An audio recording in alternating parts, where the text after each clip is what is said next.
nichukue nafasi hii niwasalimuni wote katika jina la Yesu Kristo. Bwana asifiwe.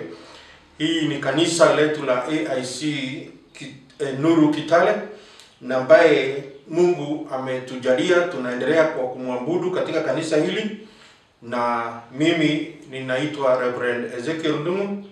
Nataka kusema ya kwamba mumekaribishwa katika kutazama na kusikiliza ujumbe huu ambaye tumeanza kupeperusha kwenu kupitia kwa mtumishi Pastor Nathan Rotich, ambaye tutakuwa tukiwafikia kila siku ya Jumapili kuanzia saa 3, na Mungu atakapotusaidia tutakuwa tukikutana kupitia kwa YouTube, WhatsApp na hata kwa messages za kawaida.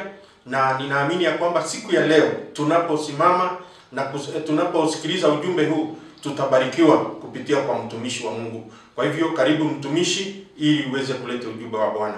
Praise the Lord. Bwana Yesu asifiwe. Jinsi Reverend amesema, jina langu ni Pastor Nathan Rotich. Ninashukuru Mungu sana siku ya leo kwa sababu ya muda ambayo Mungu ametupatia tuweze tukasikia neno lake. Kwa maisha unaweza pata kitu inaitwa pain ama suffering. Ninajua kwamba kila mmoja wetu anajua hii jambo inaitwa pain ama suffering. That someone, you can reach a time you ask yourself, why me? Or why this? Why my church? Why my family?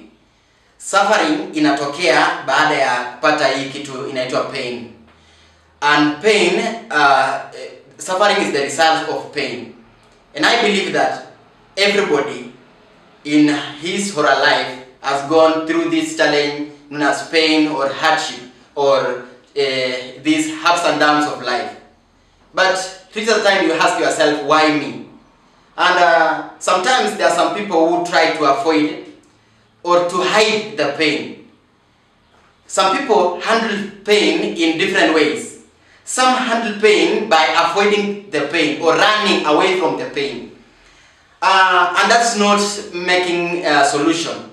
But it's better for us that you run to God. Instead of running away from the pain, show out your pain. Show out that you are suffering. And then run to God. Some people run away from God. For example, if David could run away from Goliath, then I believe that we could not be celebrating David today. I know that as Christians, we need to know that let's know the person we need to run to.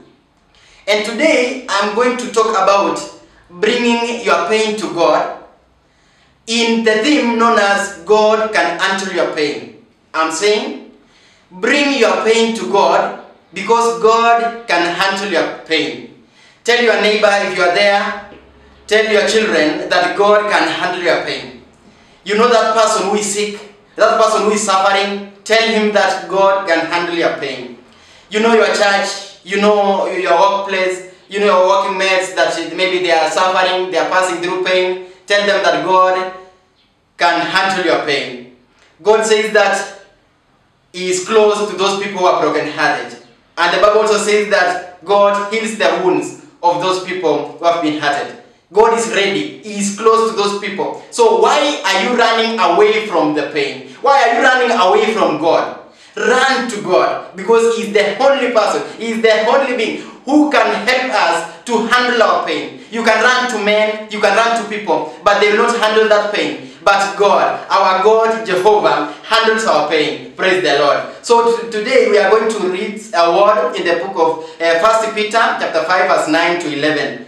And I read. It says, be firm in your faith. Be firm in your faith and resist the enemy.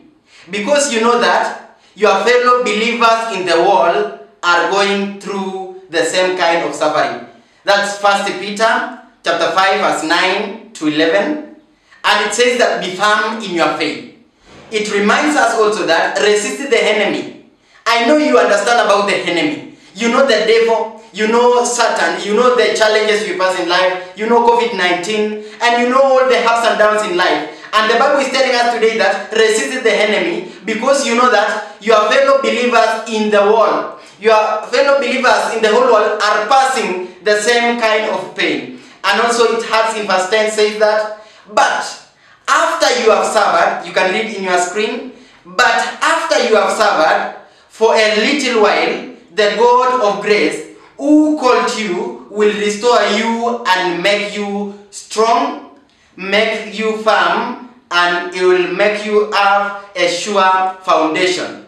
I believe you have read that the Bible is teaching us today, telling us today that in your suffering, God is there to give you strength. God is there to make you firm. And God is there to give you a sure foundation. And verse 11 is winding by saying, to him be the power forever and ever. Amen.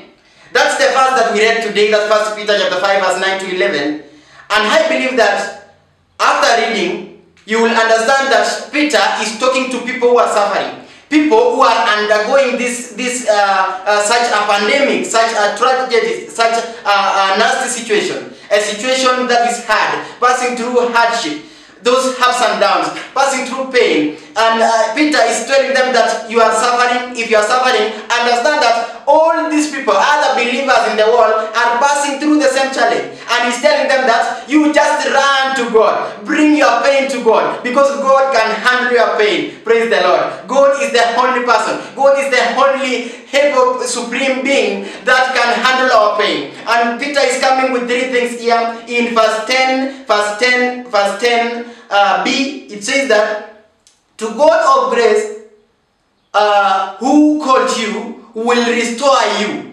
After the challenge, after the COVID-19, after these ups and downs, after the challenge, after those enemies that they are attacking you, the business is failing, the medical report is just weird, it's just wanting. But Peter is telling us that God will restore you and make you strong. We are trusting that God is giving us strength. We are praying today as a church, we are praying as believers that may God give us strength even in these painful moments. That God will give us strength. That we will shout saying that God will make us strong.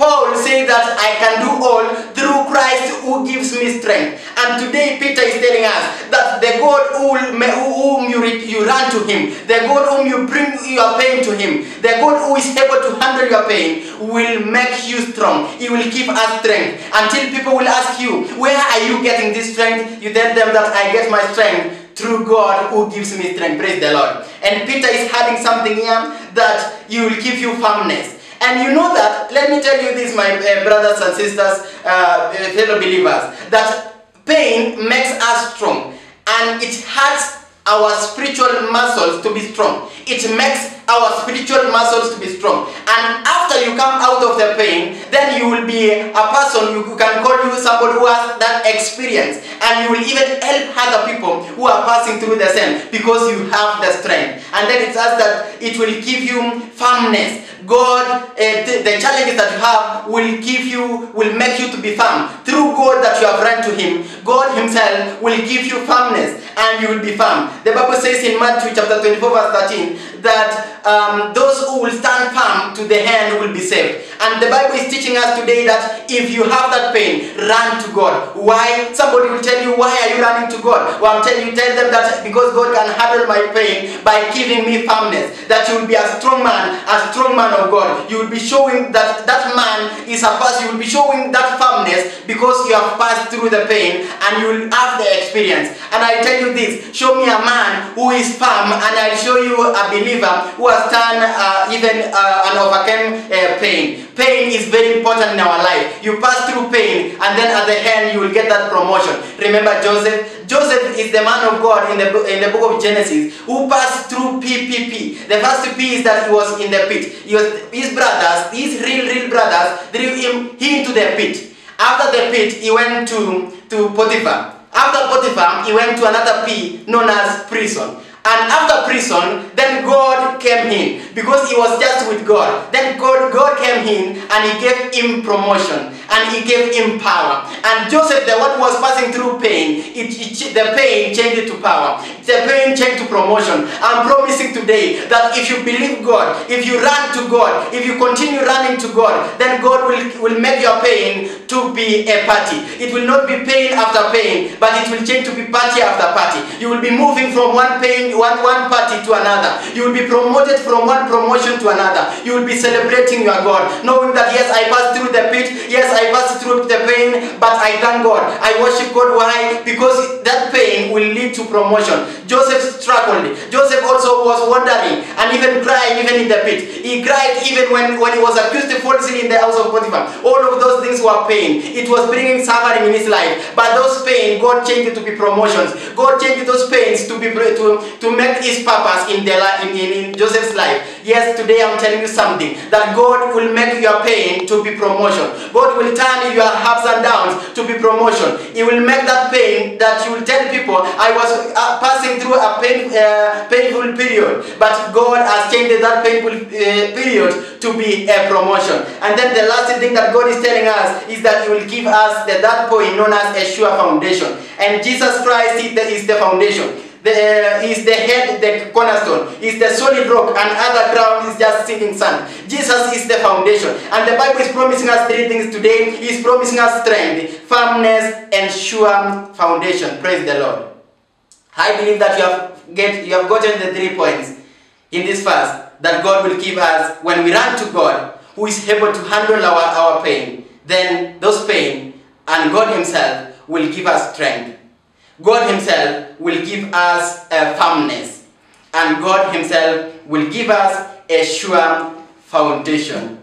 A poet known as Ovid, I know you know COVID, but a poet known as Ovid said that, be patient and tough, and one day this pain will be useful to you. That was a Roman poet, a mshairi kutoka Roma. Say that, be patient and tough, and one day this pain will be useful to you. I'm telling you this today, that the pain that you are passing through, the challenges that you are going through, just run to God, and God will change that pain, and one day it will be useful to you.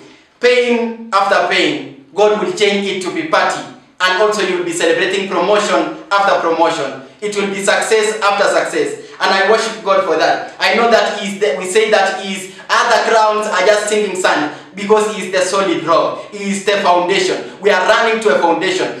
This church, the wall, the buildings, these leaders, anybody can also help us. But the real person who will help us, the real being who will help us, is just God. So from today henceforth we have learned that let's run to God. Let's run to God, because He is the one who can handle our pain. I don't know about the pain you are passing through. Maybe you are just struggling. Maybe you are crying. Maybe the medical report is different.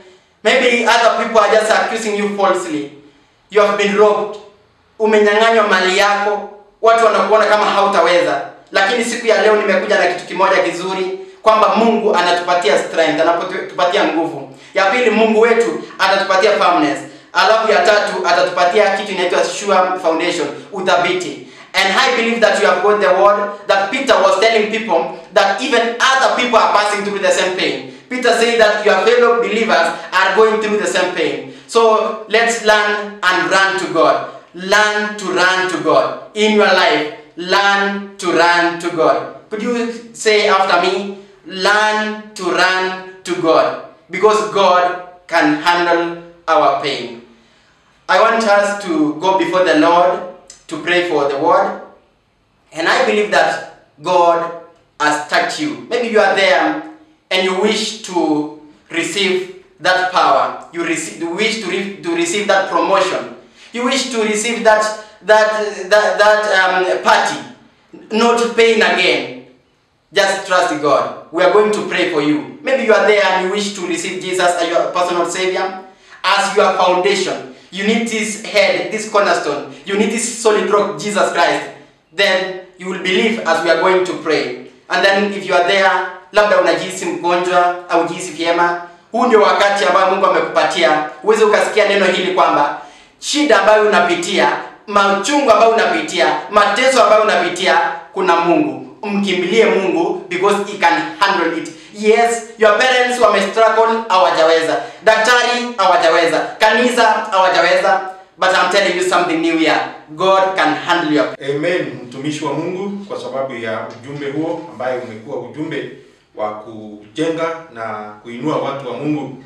Nataka kushukuru ni kwa sababu ya huo ujumbe, na nina hakika imekuwa ni ujumbe ambaye itakuonyesha sisi ambaye tumeambiwa kwamba kimbilio letu ni kwa Yesu. Hata mambo yatakapokuwa mazito kiwango gani, katika kitabu cha Isaia mlango wa 43 mstari wa 2 tunasikia neno la Mungu likituambia kwamba hata tusipopita mahali kuna moto, mahali tutakapopita kukiwa na maji mengi, neno la Mungu linatuambia tusiogope, ni kwa sababu Mungu wetu atakuwa pamoja nasi. Licha ya kuwa katika hali hii ya COVID-19, Mungu wetu ni yule jana, leo na hata na milele, na atakuwa pamoja nasi. Asante mtumishi wa Mungu. Tuombe. Baba, katika jina la Yesu Kristo tunakuja mbele zako Jehova, tukikushukuru ni kwa sababu ya siku hii, siku njema ambaye Mungu wetu ulikuwa umekusudia tuje tusikie ujumbe wako kupitia kwa mtumishi wako. Ninataka kusema ni asante ni kwa sababu ya huyu mtumishi, asante ni kwa sababu ya ujumbe huu ambaye ametupatia, ya kwamba hakuna mahali pengine tutakimbia, hakuna kimbilio mahali ingine, ni kwako Yesu. Jehova, tunataka kuomba ya kwamba tunapokutana na janga za aina hii, Mungu wetu tujue ya kwamba wewe tu ndio strong foundation katika maisha yetu. Wewe ndio msingi ulio bora Jehova, na tukisimama juu ya msingi ambaye ni wewe Jehova, hakuna jambo linaloweza kututisha. Twasema ni asante mfalme wetu. Wale ambao Mungu wetu wamesikiza ujumbe huu, ninawakabidhi mikononi mwako Jehova, ukaweze kuzungumza pamoja na wao wanapotaka kukurudia Jehova, wakaweze kukugeukia na kuweza kuweka matumaini yao kwako Mungu wetu.